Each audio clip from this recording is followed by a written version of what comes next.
Ever want to scare your friends by getting the jump on them? Hide and Shriek lets you do just that. Made by developer Funcom, who has also made The Secret World, The Park, and Conan Exiles. Hide and Shriek, released in late 2016, is a 1v1 horror game, where the aim of the game is to rack up points. The premise of the game is pretty damn simple. All of this takes place where you are both invisible. You and your opponent each have an altar, where you have to return orbs for around about 10,000 points. You find runes laying around the place, and you can use them to place traps and cast spells.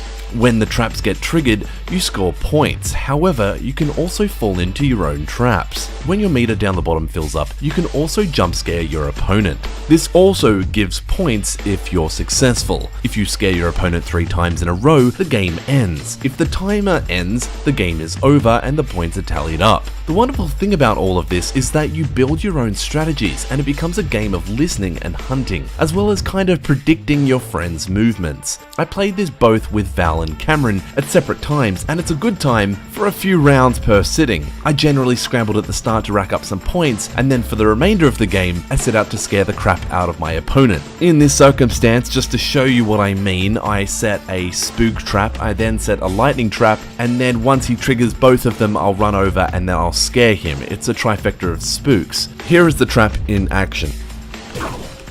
Oh, what?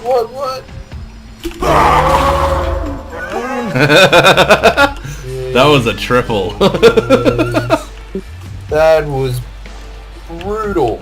The brilliant thing about this game is the reaction and the communication between yourselves. When you hold an orb, you become visible to the other player, as you're clearly holding a floating orb walking around. Once I sent out a mimic spell to mimic myself carrying this orb, and I said on voice chat, "Where is my altar?" pretending to be holding the orb, knowing Cam that he'll be wanting to get the jump on me, only then to be tricked by my spell. These types of reactions are what makes the game fun, the scares and the tricks. Collecting points is just a mundane aspect of the game, but that's about it. The game has only one map, and after a few hours, the lack of variety starts to wear you down. There are a few things that this game needs more of.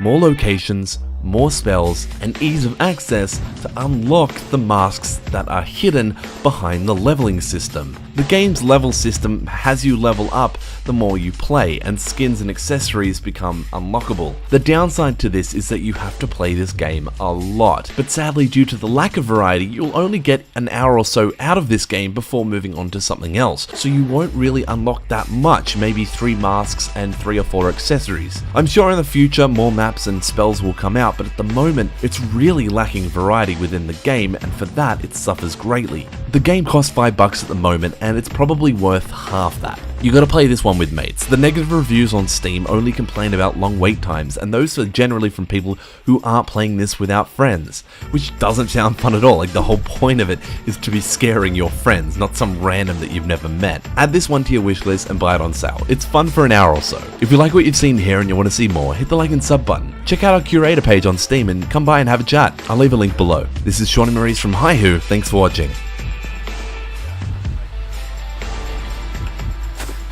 Fuck! No!